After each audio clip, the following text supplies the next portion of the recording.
Hello, it's 9 o'clock and time for Spooky Stories in Bourbon. So I hope some of you are out there ready to go. Check in if you're ready to go and let me know you're out there. This is David in the Highlands, and we're going to talk about spooky stories in Old Louisville tonight. It's Monday, March 30th. So if you're out there, check in. Let us know you're here. Hello, hello, hello. Elizabeth, hi. Eileen, Laura, hi, Luis. Kathy. Hey, Eileen. So I'm in my dining room, by the way. So it's time to get the bourbon. You all have your bourbon ready? Okay, let's go get the bourbon and we'll get started.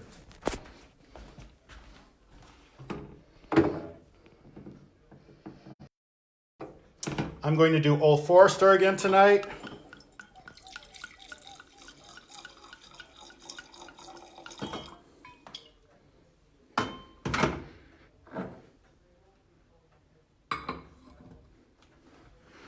So I got my snifter, I'm ready to go. In the dining room. Walking into the living room.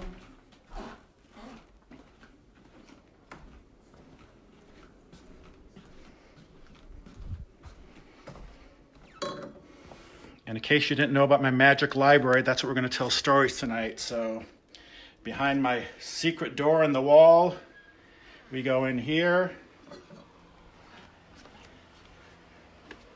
This is my magic library. So I keep all my beat up furniture and my favorite books, things like that. That is usually where I do writing for my books. And this is where we're going to tell the stories tonight. So let's get us hooked up.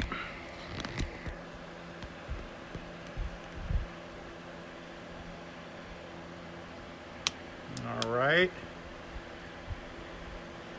I got my pandemic hair.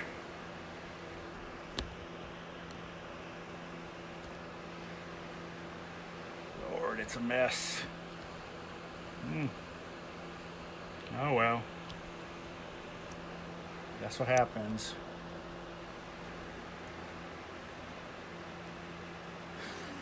Mike says the bourbon's been flowing. That's good. All right. Okay, well, just a reminder of what this is all about. This is our third night telling stories from America's most haunted neighborhood. I'm David Domine. A number of years ago, I began writing about Old Louisville, which is one of the largest historic preservation districts in the country. There's 45 square blocks in this neighborhood directly south of downtown Louisville. There's roughly 1,400 old homes and mansions, so it's a unique area. You don't find a lot of places in the United States that have so many old houses in such a compact area. So the houses in Old Louisville tend to date from 1880 to 1900, more or less. They're considered late Victorian.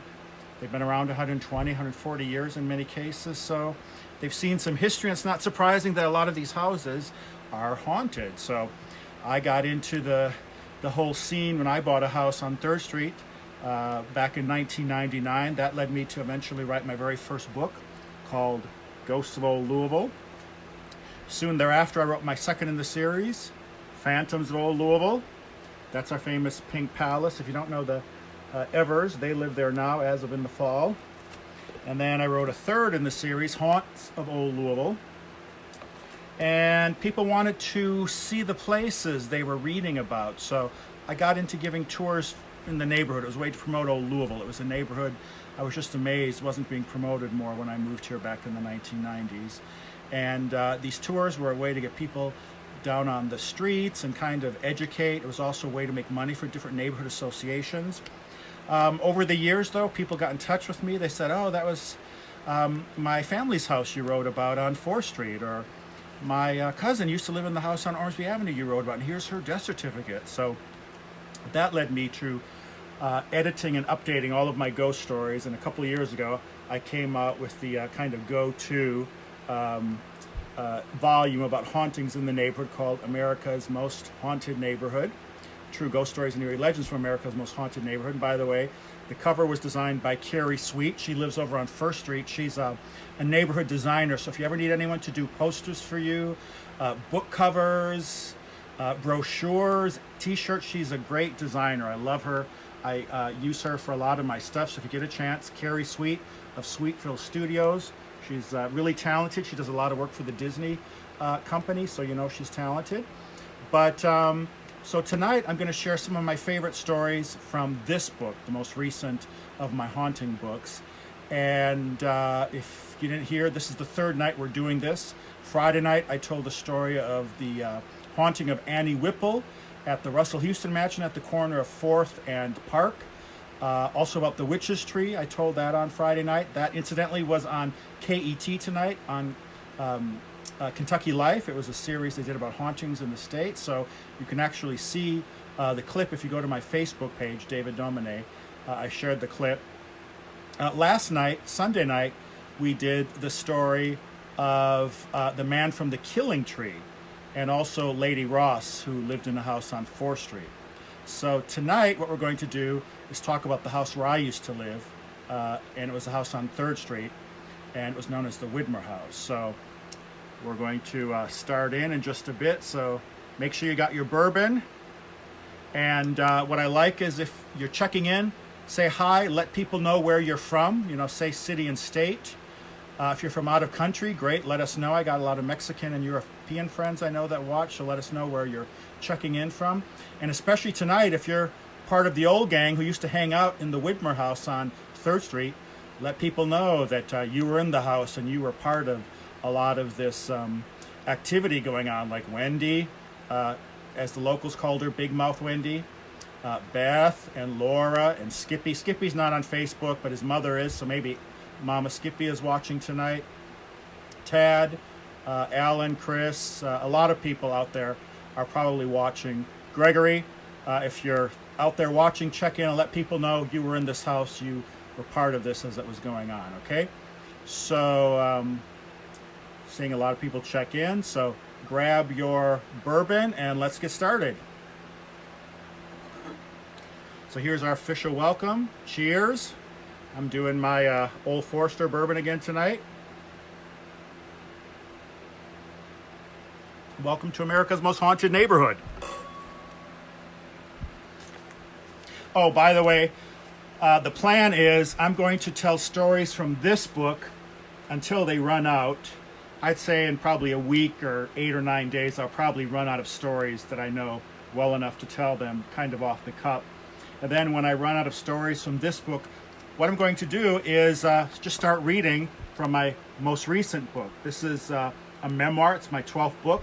It came out just a couple years ago. It's called Voodoo Days at La Casa Fabulosa. And the house you see here on the cover is the house where I used to live, the Widmer House on 3rd Street. And that's the house that's the topic of the story tonight. So I'm just going to read this. Every night we'll read 20 or 25 pages. And it'll probably take a couple weeks. And hopefully, you know, by the time we're done with this, things will be easing up and we'll be able to get out and about a little more, and hopefully all this pandemic stuff will be over. But the reason I'm doing this is, many of you know, I run Louisville Historic Tours. This is a tour company in old Louisville. During the day, we give history and architecture tours. We show off the great architecture, the fantastic Victorian history in the neighborhood. And at night, we like to give tours that focus on the haunted history. So given the current situation, we had to suspend our tours. Normally, every night from March 15th to November 15th, I'm out on the streets, taking people around old Louisville, telling stories, showing them around. If I'm not available, some of my guides, like Kelly Hill, if you're out there, Kelly, say hi. She'll take over. Or Susan Shearer, one of my friends on 6th Street, who's actually living in a haunted house, and I'll be telling her story in a couple nights.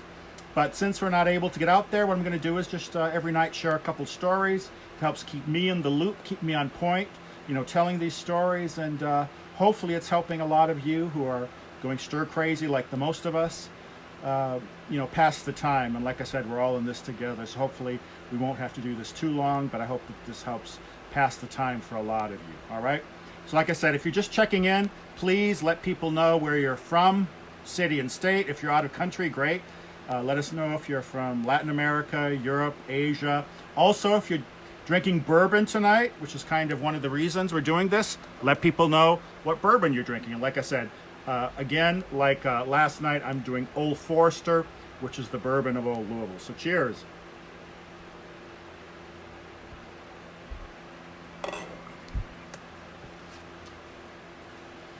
All right, so we're all ready to get started. Okay, I see some cousins from Wisconsin. Good to see you. I see some of the old Thursday night, Monday night, Tuesday night dinner club. Good to see you. We got Bullet, we got Old Forester, we got Maker's Mark. We got a little of everything for bourbon tonight. All right, so yeah, Beth, cheers. But so let's talk about the Widmer House. So how this all started was I moved to Louisville back in the 1990s. I came here to go to law school. I had no intention of living in Louisville, Kentucky. Unfortunately, I had a lot of the stereotypes people have about Kentucky. I didn't think it was a very sophisticated state. I had no desire to come here. I'd spent the previous 5-6 years living in Europe. I thought I knew everything. But I ended up getting a good offer to go to law school here, so I decided to come and try it out for a year. What I didn't know is that I'd fall in love with Louisville, and I never left. That 1 year became over 25 years. And so Louisville is my hometown, and Old Louisville, the historic preservation district immediately south of the downtown area, became my favorite neighborhood. I lived there for many years. Several years ago, I moved out of the neighborhood, and today I live in the Highlands, which is a 5-minute drive away. But with the tours and all my involvement in neighborhood activities, I'm down there more than ever, so it's not like I went very far away. But in 1999, I ended up buying a house on 3rd Street. And 3rd Street is the old Millionaire's Row in Old Louisville. There's 10, 11 blocks that architectural experts have said is one of the best collections of antique residential architecture in the entire United States. You have all these wonderful houses, next to each other. You have Chateauesque, Richardsonian Romanesque, Beaux-Arts, Italianate, Renaissance Revival. As I've said before, Old Louisville is just an open-air museum of beautiful Victorian architecture. And the house that I bought, and where I lived for 8 years, would have been small by Old Louisville standards. It was only about 4,000 square feet and had 6 bedrooms. And it was called the Widmer House. And this is a picture of the Widmer House back when I used to live there. This is what's called Chateauesque architecture. As most of the houses, as I mentioned before in Old Louisville, there were 3 floors. There was a nice basement and even a little attic upstairs. So a lot of times you're talking about 5 levels of living space down there. And so right before I moved in, that's when the previous owner informed me there was a ghost that came with the house. Her name was Margaret. She and her family had lived there for 14 years before. They had bought it from someone who, after World War II, had turned it into a rooming house. And that was typical. Back in the 60s, 70s, a lot of the houses in Old Louisville were chopped up to apartments. They were turned into rooming houses and flop houses. So other than some decorating, the house was still in good shape. It needed some TLC, but I bought it, moved in, and right before I moved in, that's when Margaret told me there was a ghost that came with the house. And I love ghost stories. I've always been fascinated by the paranormal, but I've always been a skeptic as well. So when she told me all these goofy stories about hauntings, I just kind of poo-pooed her warnings, and I shrugged my shoulders. I said, yeah, I'm not too worried about that. And she got really serious. Margaret said, no, I'm serious. There's a poltergeist here. Her name is Lucy, and you're going to find out. We were standing in this little room off the kitchen, the butler's pantry, and she pointed upstairs to the ceiling. She said, you're going to find out. She walks up and down the hallway on the 2nd floor every night at 3:30 in the morning. And she knew I had pets. She said, oh, she'll chase your cats and dogs around. They'll chase her around. You'll never see her, but your pets will see her. And she'll kind of torment them. And then we were standing by this wall that went into the kitchen. She said, whatever you do, don't hang a picture on this wall because she will knock them down all the time. So what's the first thing I did when I moved into the house then? I hung a picture on the wall. And sure enough, later that day, I was up in the office on the 3rd floor, and I heard a crash downstairs. And I ran down to see what it was, and sure enough, there the picture that I had just hung that morning was lying face down on the tile floor in the middle of the room. The glass was broken out, scattered all about, and the nail was still in the wall, and the nail was kind of poking up from the wall, kind of at an angle. So it's like something had to bring it up over that nail to get it onto the floor.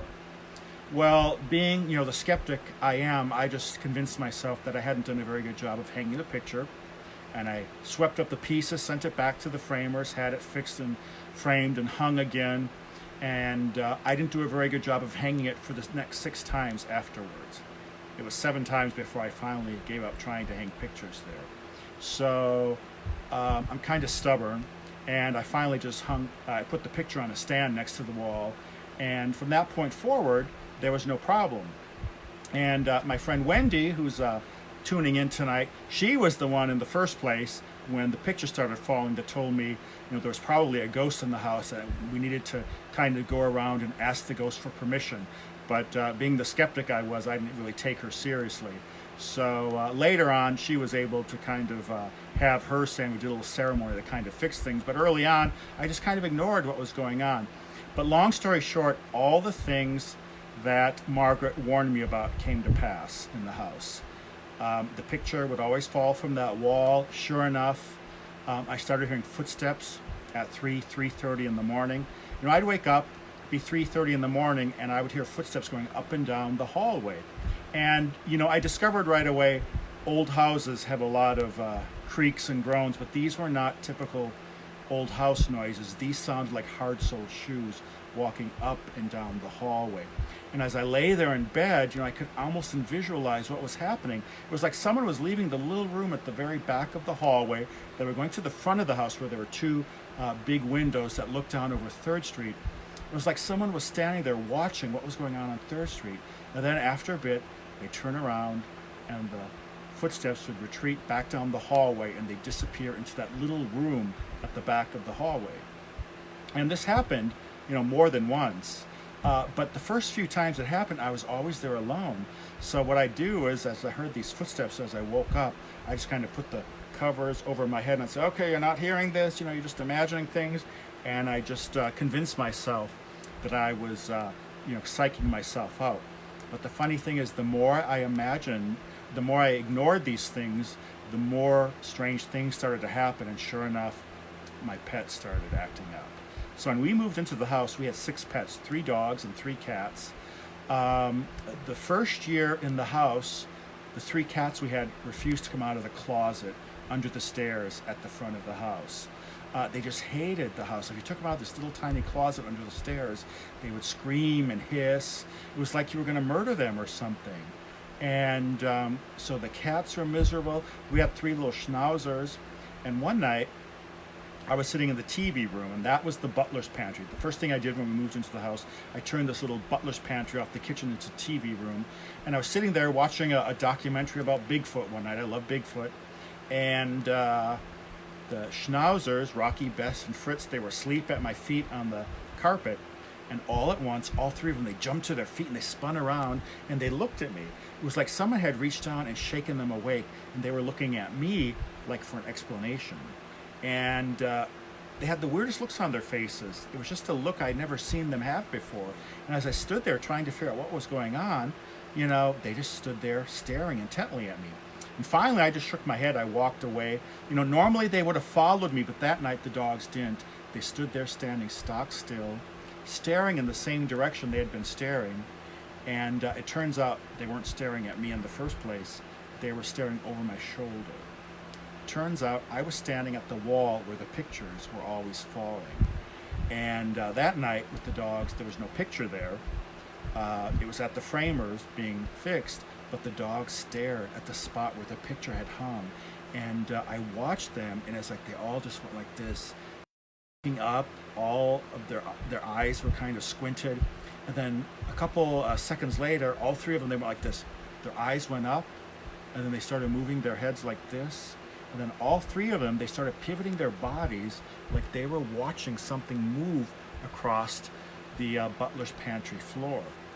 And then after a couple seconds, all 3 of them, they hunched their shoulders, and then they charged forward, and they ran into the dining room next door. Yeah, Beth says Chunk. Chunk came later, but poor Chunk. And the dogs, they chased whatever this thing was into the dining room next door. They skittered to a halt on the hardwood floors, and they started talking. They started barking like they saw something. And the thing is, they weren't mean dogs. Rocky, Bess, well, Fritz was a little. He liked to bite Wendy. Wendy usually deserved it, though. But but the dog started barking like a vicious, furious bark, like they could see something. And that night, I remember, was the first night I got creeped out in the house, because it was obvious that the dogs were seeing something there. You know, I could almost imagine a silhouette there, and the dog standing and watching. Wendy said rude. Too bad. Well, anyway, from that point forward, that's when I started paying more attention to these would-be paranormal events in the house. And the thing is, eventually other people started reporting things. People coming over for our, I forget, it was Monday night dinner club first, and then it was Tuesday and Thursday night.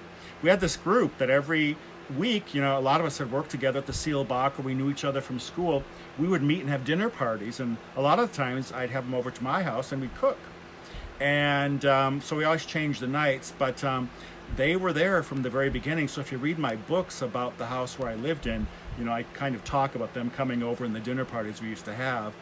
But they started hearing things, other people coming into the house. The old ball and chain living with me at Ramon, he started experiencing things. And eventually the word got out. People started hearing that something was going on in the Widmer house. And when I first moved in, we moved in on December 1st, 1999. And by Christmas, we had the house pretty much in shape, and we had a Christmas tree, a huge 13-foot Christmas tree in the front parlor. But the thing is, this Christmas tree would always tumble over. And I put up a like a hook on the wall with a wire cable attached to the top of the tree, you know, anchoring it to the wall. I'd walk out of the room, and the Christmas tree would topple over, and the wall, the anchor would be there, the wires would still be there, but something kept lifting it up over the top of the Christmas tree. So that was one of the first things that happened. But one of the really strange things that would happen is we would just hear these weird kind of booms in the house. I'd be in the kitchen cooking, and all of a sudden I'd hear like boom up on the second floor.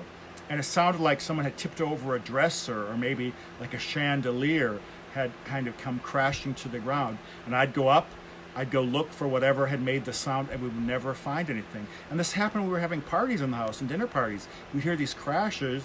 Whatever happened, it was always the floor above or below where we heard these crashes. We'd go look. We could never find out, you know, what was the cause of these things. We started hearing these weird sounds. We started smelling things as well. A lot of times I'd wake up at 6 in the morning where there'd be this wonderful smell, a strong black coffee wafting up from the kitchen, just like I like it in the morning, except I go down to the kitchen, there'd be no one there making me coffee. So there's a lot of olfactory things. A lot of times we would smell like wood burning, and there were 8 fireplaces in the house, so I wasn't surprised that I smelled this burning smell. But they seemed to center on that little room at the back of the hallway on the second floor. And that little room is where the footsteps seemed to start and end with when I heard those in the middle of the night. So I remember right when I moved into the house, that little room at the back of the hallway really called my attention, you know. A lot of the rooms in the house were grander. They had beautiful carved fireplaces. But on the second floor at the back of the hallway, there was this plain little room. It was just square. It had a very plain fireplace. Outside the door was a little set of stairs that went down into the kitchen area. And I remember it just had a weird vibe. And when I moved into the house, one of the first things I did is I hired some guys to redo all the hardwood floors on the second floor. Because even though I did a lot of the work myself, and Ramon did a lot of the work as well, my brothers were living there at the time, I wasn't, you know, really good at some things. So I hired these 2 guys to redo all the hardwood floors on the second floor. They pulled up all the carpets and the staples, and they sanded the floors, and for 3 weeks they were there restoring the rooms on the second floor. Well, one day I came home from work. This was just a month or 2 after we had moved in, and I teach at a local university. I teach at Bourbon University, and it was about 5:30. I came back from teaching my last class, and I parked in the back alley. I went into the back of the house through the kitchen, and when I walked in, I noticed the two workers were at the kitchen sink, standing there drinking coffee. And they didn't hear me come in the back door. They didn't see me either. And so I walked up to them. I said, "Hey guys, what's going on?" And when I did, both of them startled. One said, "Oh my God," he said, "was that you before?" And he looked at his friend, and his friend started pointing to the ceiling. So that was that little room, where the footsteps would emanate from. And I didn't know what they were talking about. I looked at the friend. I said, "I don't think so. Why? What's going on?" And the two guys looked at each other, and the other guy said, "Well, we were up there working before, but we kept hearing stomping in the room and pounding on the walls. Every time we came back, like the door would slam shut, and we'd go into the room, there'd be no one there. And every time we went back into the front part of the house, we'd hear more pounding on the walls and stomping. And every time we went back to check, there was no one there." And he looked at me and said, "We thought you were come home and maybe were joking around with us and like going down the back stairs every time we came down the main hallway." And I looked at them and said, "Well, it wasn't me. I've been gone all day, I don't know what it was." And then they looked at each other, and the first guy said, "Man, this place is haunted. You need to have it checked out." It turns out the two workers were having stuff like that happen every day. They had been working there for 2 weeks, and they said every day they'd hear doors slamming, they'd hear pounding on the wall and the floorboards. Often they said they had a weird feeling like someone was watching them. So, not surprising, like I said, the word got out, and more people started hearing that something was going on in the Widmer house. And if you live in old Louisville, everyone knows everyone else's business. Before long, the whole neighborhood knew what was going on. The city newspaper came, and they did a story about me living in a supposedly haunted house. And they did me the favor of printing my address with the article.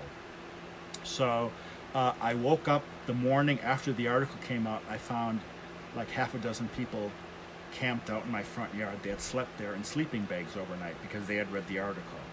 And they wanted to come in and give me advice. These were all like paranormal people.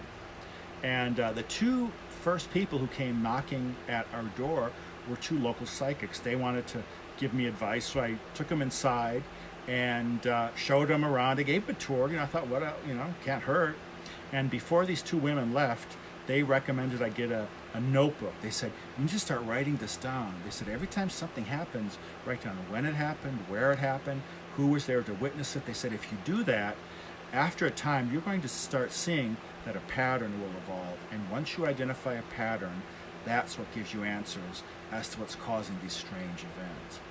And I thought, well, can't hurt. If nothing else, I'd like to just kind of record these things. So I got a little spiral notebook, and from that point forward, every time something happened, I wrote it down. Well, 6 weeks later, I had this notebook filled out. And one night, I was sitting in the butler's pantry. I was watching another documentary about Bigfoot, because I love Bigfoot and I know he's real.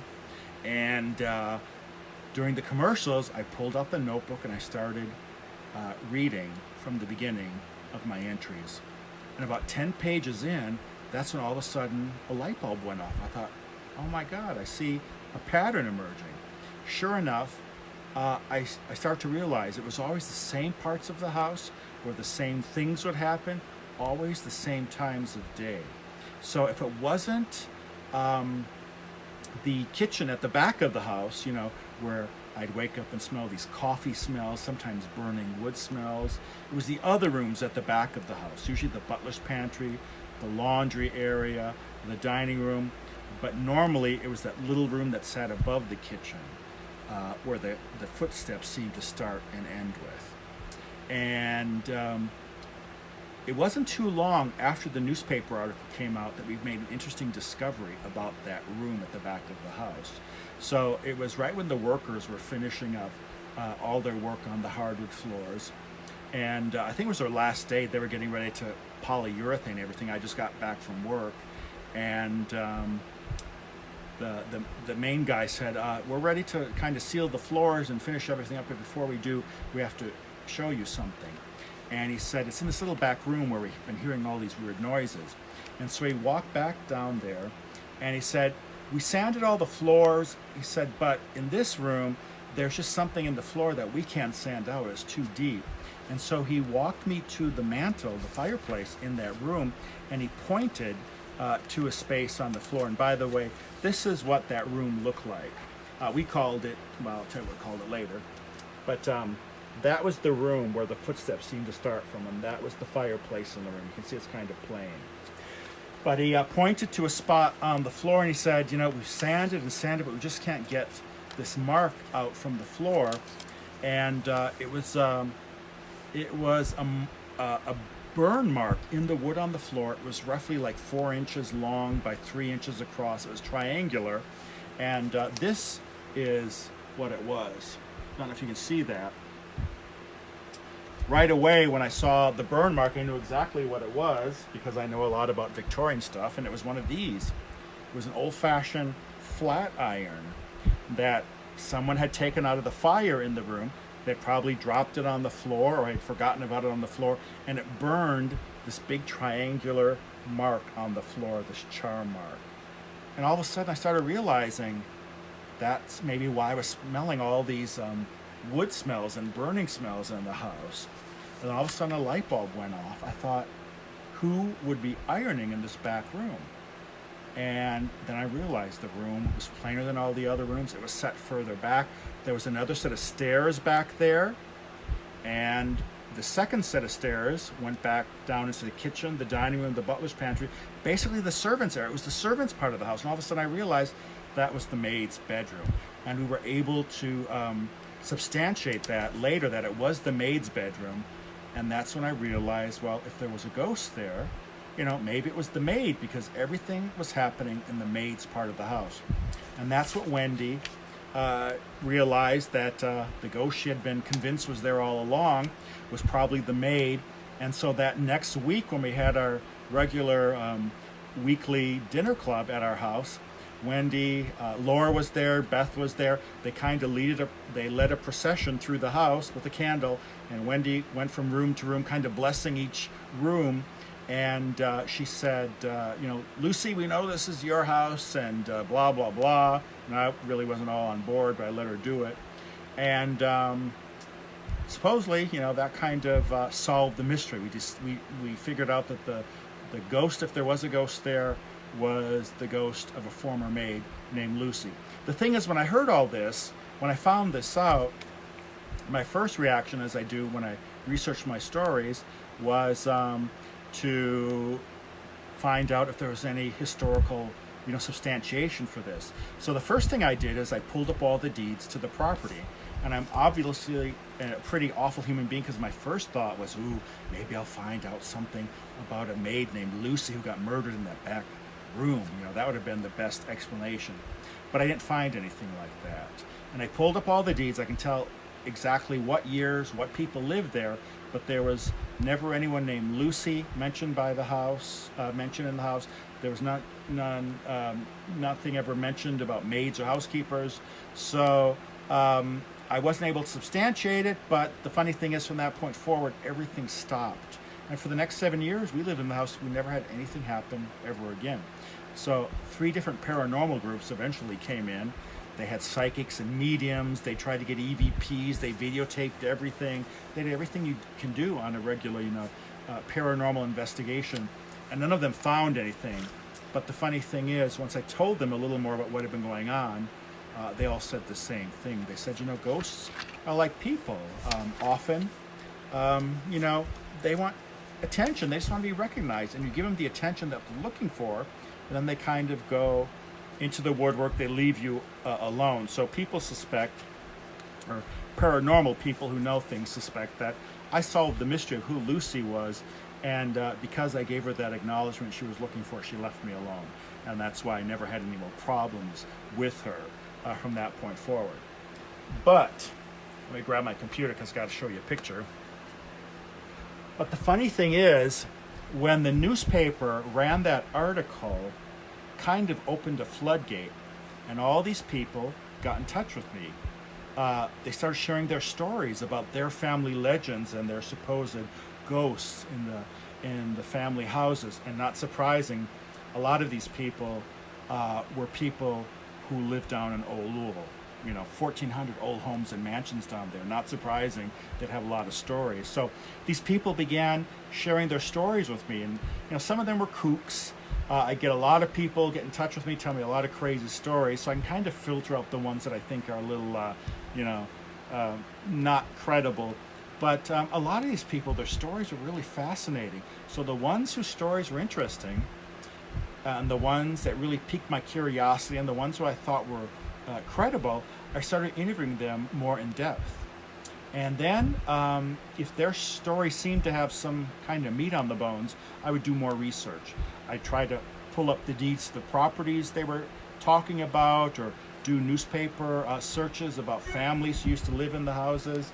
And the funny thing is, 9 times out of 10, I would find something in the historical background that kind of put a face on these modern day hauntings. So that's what got me into writing about the neighborhood. Like I said, when I moved there in the 1990s, I was amazed that the city wasn't doing more to promote old Louisville. So I realized, ghost stories are fun. People love ghost stories. You don't need to believe in ghost stories to enjoy a good ghost story. And I'm a good example. Even though I had strange things happen, I still say myself, I'm probably a skeptic because I've never seen a ghost. When a ghost walks up and shakes my hand, that's when I start believing in them. But nonetheless, ghost stories are fun. There's history, there's architecture, there's real life character, there's community, there's flavor of the local city and town. So I started collecting these ghost stories and writing them. It was my way of kind of preserving the folklore in the neighborhood and the state. It was my way of preserving oral traditions and kind of chronicling a lot of these stories that make the neighborhood very unique. And that's how I got into writing my first book, the one I pointed out, Ghosts of Old Louisville, which came into 2005. But the great thing was people loved reading these stories, and so they wanted more, and that's how I got into writing more stories about the neighborhood. And for me, it was kind of heartwarming to find out that Louisville, people love their ghost stories. And Kentucky is a state, Louisville as well, where they're very kind of understated. They've got a great city, they've got a great state, but they don't tout it a lot. They're kind of, modest. So being an outsider, I kind of took it upon myself to talk about the great things about Louisville and the great architecture and the great culture, bourbon, tobacco, horse racing. It's a very unique culture in Louisville. And I found out ghost stories were a way to kind of promote this and help people understand what Louisville is all about. And so people reading my stories, they wanted to see these places, and that's like what I said before, that's how I got into giving tours about the neighborhood as a way to get people down on the streets, to promote old Louisville, to get people out, show what a great neighborhood it was, to make money for different neighborhood associations. And it's been really heartwarming for me because people in old Louisville and people in Louisville have become proud of this reputation as being America's most haunted neighborhood. In other cities, if you have a ghost in your house, it might scare away a buyer, but not in old Louisville. In old Louisville, it's kind of a badge of honor. If you have a haunted house, you might get a little extra money if you're selling it. And last year, I remember, I saw 3 different houses for sale. And you know how they have the realtor signs that say for sale in the front? Well, these 3 houses all had banners, a little extra banner across the top, where it says pending or for sale. Their banner said not haunted. Which is kind of disappointed because I saw 2 as well that said haunted. And I think the haunted houses sell probably a little better. But people in Louisville love their haunted houses. And as an example of that, my old house is the perfect example. Because when it came up for sale, the guy who bought it because he had read about it in my very first book. And I was talking to him, and he told me he had always wanted a haunted house, and he was looking forward to moving in, and he was moving in so he could meet Lucy. And so he bought the house, he moved in, and we kept in touch. Every 6 months or so, we'd call or Facebook or email, and he always had updates. Of course, he moved in, and what's the very first thing he did? He started hearing footsteps at 3:30 in the morning. He would hear the footsteps going up and down the hallway. And he had cats. He didn't have dogs, but he had 4 cats. He said often his 4 cats, they would jump, just out of the blue, they jump up in the air like 6 feet, and they start clawing and hissing like they were fighting and struggling with something invisible. And he said this always happened only in the butler's pantry or the maid's bedroom. And so we kept in touch. Every 6 months or so, he'd call or we'd Facebook or talk, and he always had updates. Pictures fell off the wall last night, or I heard Lucy walking down the steps last night. He always had things, or the cats did this. He always had something to report. Well, the last time I talked to him was several years ago. It was Valentine's Day, and we were on the phone, and he was really grumpy. And I said, "Hey, what's wrong? You sound like you're in a really bad mood." And that's when he told me he was upset because he hadn't seen Lucy yet. And I thought he was joking, but no, he was serious. He expected when he moved into the house that he'd actually see a ghost. And I said, well, I never, guaranteed that, a ghost came with the house. I said, I don't even believe in ghosts. I never saw one. Some weird things happen, footsteps and noises. I said, okay, but, I don't know if there's a ghost here or not. And he said, well, he was really expecting to see a ghost. So he said the next chance he got, he was going to invite an occultist, someone expert in the paranormal, to come and summon the ghost of Lucy in the house. And he said if he couldn't find someone to come and summon her spirit, he was going to do it himself. He had a Ouija board. He was going to pull out and do a Ouija board session one night. And even though I'm a big old skeptic, I know pulling out Ouija boards is not a good idea, especially by yourself. And I said, don't do that. That's how all the bad movies start. And he said he didn't care. He was going to do it anyway. Well, guess what? That's the last time I heard from him. So the normal 6 months went by, and it came time for us to talk. And I couldn't find him on Facebook. And I emailed him. I got no messages on email in response. His number was disconnected when I called. And a couple of months more went by, and I still wasn't able to find him. And that's when I realized every night, like when I was walking by the house, that's when I noticed the house was really looking pretty rough. The front yard wasn't mowed. The grass was as tall as I was. There was these huge hedges on the sides. They were drooped over like 12, 14 feet high. They were drooped over into the front yard. Ivy was growing across the front of the house, and it was really looking in bad shape. And about that time is when my former neighbors, who lived 2 houses down to the south, they called me one night and they said, David, what's going on with your old house? You better do something about it. It looks terrible. And I said, well, talk to Mark, the guy that bought the house. And they said, well, we've tried, we'd like to, but he disappeared. And no one knows what happened to him. And the next time I was down there, I peeked in the front windows of the house, and all the furniture and all the stuff was there, but there were chains across the front door, there were chains across the back door, and by the end of that month there were foreclosure notices in the front windows. And the word got out that Mark had summoned the ghost of Lucy like he said he was going to do, except he got a little more than he bargained for. Lucy ran him off the property. So for the whole next year I was leading my ghost tours, and that's what I was telling people, because on our nightly ghost tours at 7:30, we always start in front of my old house, 1228 South 4th Street. And so for a whole year, that's how the story would end. But then the next year, something interesting happened. It was Halloween night. I was leading a group for the Bellarmine International Club. So I teach at Bellarmine University, and there's like 40 students that night, a lot of them international students, but a lot of them were like foreign language students, which is what I teach. And as I was telling my story about the house, one of the students was taking all these pictures, and I was wrapping up the story. I noticed she was looking at her cell phone. She was like, riffling through the pictures and things, and all of a sudden she looked up and she's like, oh, I think I got something. Because there's 2 spots on the tour where often things will show up. It's never my old house. It's usually the Pink Palace, which I'll talk about in one of our upcoming stories, and the First Church of Christ Scientists, which I'll talk about as well in one of the upcoming stories. But nothing ever happens at my old house except this one night.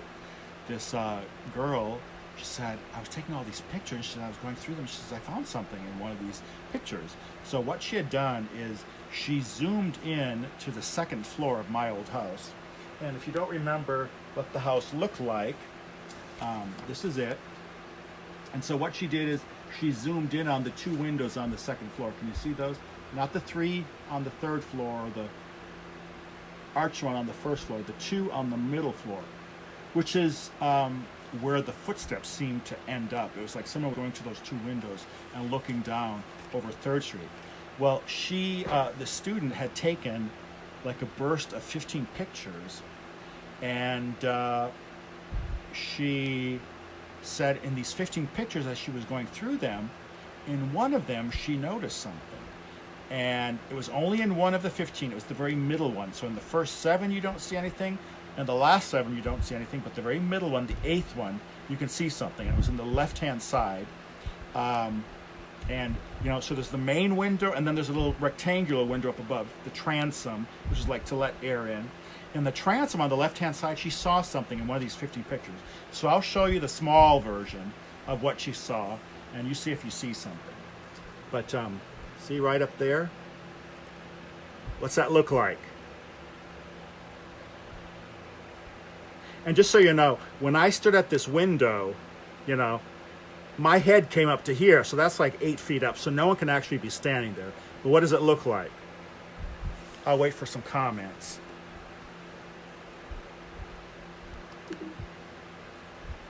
Yes, it looks like a face, right? Looks like a face. And it's, I'm a skeptic. Whenever people share these pictures with me, I'm kind of always like the wet blanket. So, it's kind of, kind of vague. So I never really take it too seriously. But right away, I saw something in that window. And I said, it looks like a face. And it kind of looked familiar.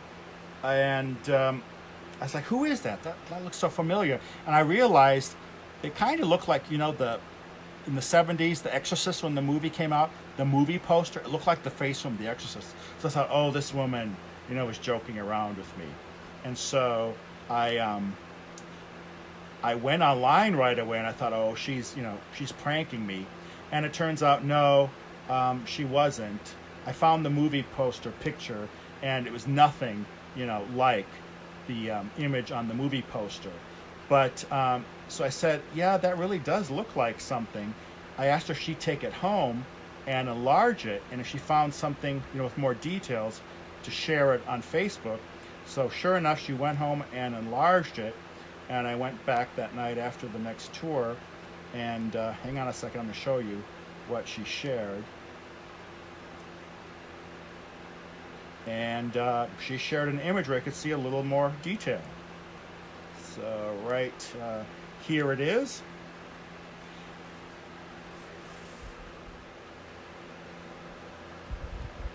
That's the image blown up. So what does it look like?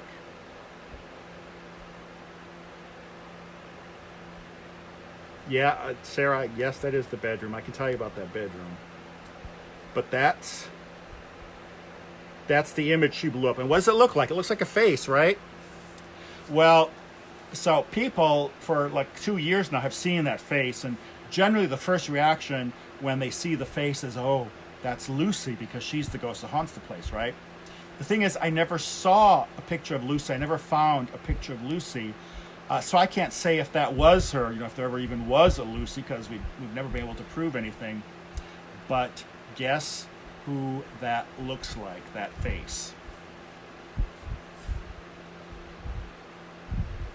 Guesses? Looks exactly like Mark, the guy that used to live there. So now the word on the street is, no, it's not Lucy, it's Mark, and he got a little more than he bargained for. Lucy didn't run him off the property. She kept him for herself. So Josh and Sarah Wade, the ones who live there now, they got 2 ghosts for the price of 1. So you get a good deal for your money down in old Louisville. But seriously, I did not take that picture. That you can go on the Facebook page. You can see the girl who shared it, and you can see the whole story behind it. And like I said, the first 7 pictures before, the next 7 after, totally black. There was nothing up there. But that picture, it has a picture that looks like Mark, the guy who bought the house. I've never heard from him since, so I don't know what happened to him. But a lot of people think that Lucy kept him for herself. So you live in the Whitmore house nowadays, you got two ghosts for the price of one. So they, Josh and Sarah, they said some weird things have been happening, but I think they're probably pretty safe. So Lucy always seemed more of a protective spirit to me, so I wouldn't be too worried about it. I don't know if I ever told them, but when the house was abandoned for a couple of years before the guy that sold it to Sarah and Josh bought it and restored it, it was abandoned for 3 years. People were breaking in the back windows. They were going in the kitchen. They painted graffiti on walls. It was in pretty bad shape. But it was 3 years ago, one of my classes I teach at Bellarmine, I told a story because my students, they like to get updates of what I'm writing about and what I'm working on. And so I was telling the creepy stuff. They like those stories the best. But after the semester ended, one of my students came up. He said, I don't know if I should tell you this. He said, but I'm in a club in Louisville, and we're called the Legend Trippers, and it's a national organization, and we organize trips. People come from far and wide to see sites of famous murders or haunted houses. He said, a couple months ago, we went to your old house. I said, oh, really? I said, you go inside? He said, yeah. He said, the back window was broken out. We snuck inside. And he said, we didn't do anything. We didn't hurt the house or anything. He said, but we thought it was kind of weird because as we were leaving the backyard, he said, we noticed a big tarpaulin in the corner where the swimming pool used to be. And one of my friends lifted up the tarpaulin to see what was under it because it seemed like there was a bulge or something. And we pulled it back, and there was a huge butchered hog. A pig had been killed, and they didn't know if it was for a sacrifice, something demonic or satanic, or maybe someone was going to have a luau. I don't know, but he said there was a huge dead pig that had been killed in the corner of the backyard that was covered with a tarpaulin. So I don't know. In any case, the house has an interesting history. What's Sarah saying? Oh, Sarah said they had a picture fall on Sunday. Yeah, it doesn't surprise me. That was happening all the time. But yeah, so that's kind of how I really got turned on into the neighborhood. I didn't think I was going to like old Louisville. I moved there and never left. I left the neighborhood a couple of years ago. I live in the Highlands, but I'm down there all the time, so if you don't know anything about the neighborhood, check it out. 45 square blocks, beautiful old houses, great architecture, all these Victorian styles, Italian at Renaissance Revival, Richardsonian Romanesque, Chateauesque, Beaux-Arts.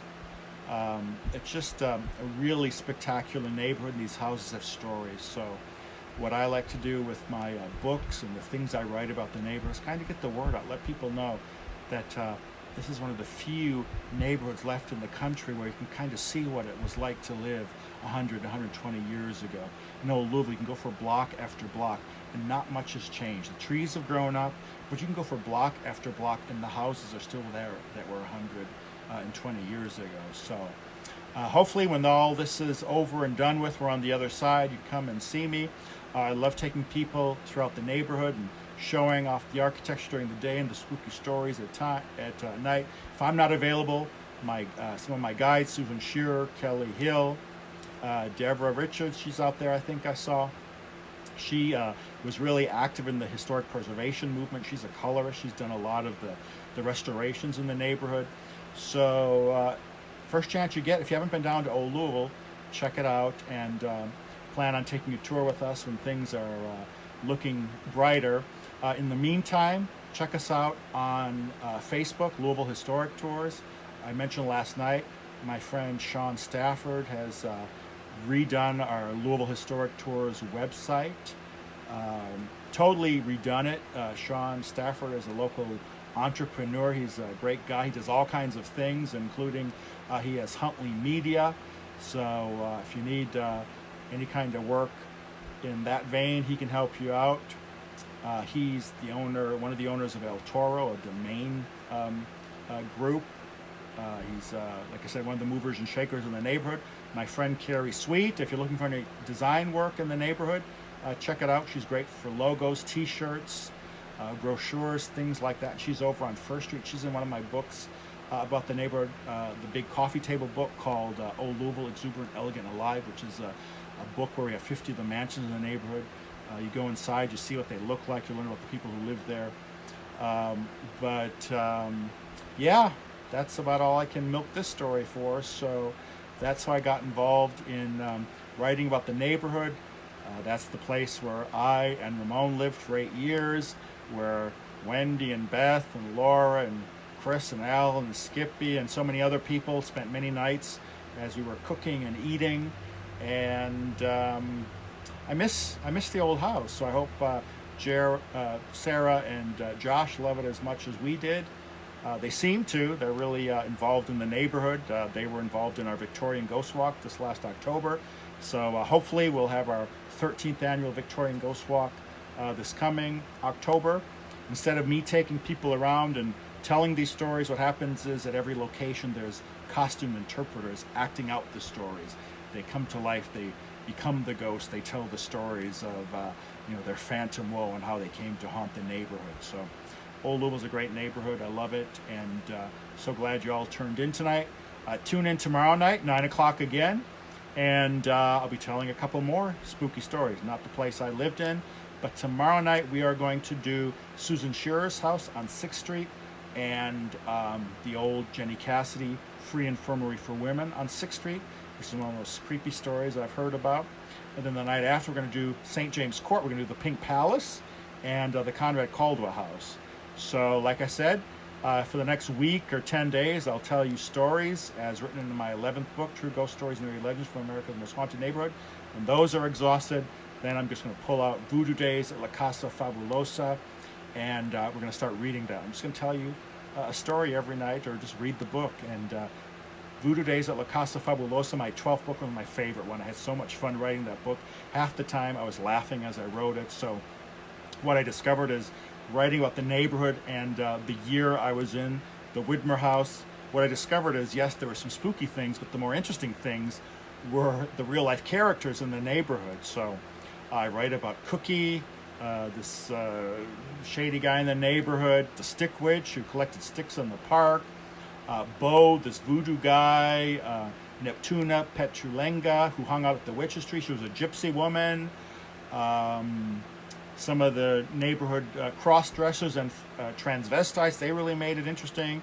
There's Krogetto. There used to be a Kroger on 2nd Street, which isn't there anymore, but back in the day they called it the Krogetto. Back when we had 2 grocery stores in Old Louisville, now we don't have any. You have to go to Churchill Downs, the track, basically, to get to the nearest decent grocery store. So you'll be hearing what life was like when I lived in the Casa Fabulosa, as it became known. So that's it for tonight. Thank you very much for tuning in. And like I said, for the next 2-3 weeks, just plan on me popping up every night at 9 o'clock. And for the next week or so, 10 days, I'll just tell some more ghost stories. After those run out, then I'll start reading from Voodoo Days at La Casa Fabulosa. So hope you're all hanging in there. I'm really having fun. I didn't think I was going to have as much fun as I'm having. So this is our 3rd night. Thank you all. Please spread the word. Invite people to join us. And check us out on Louisville Historic Tours. When you get a chance, come and see us in the neighborhood. Help us promote the neighborhood, because it's a neighborhood that really deserves our attention. So thanks, and good seeing all my peeps from the Thursday night, Monday night, Tuesday night dinner club, and all the people I know in Old Louisville, and all my Facebook friends, and all the new friends I'm making. This is really great. I'm meeting a lot of new people. So thanks. Hang in there, and see you tomorrow night with the quarantine hair. Love you all. Take care. Good night. All right? Good night.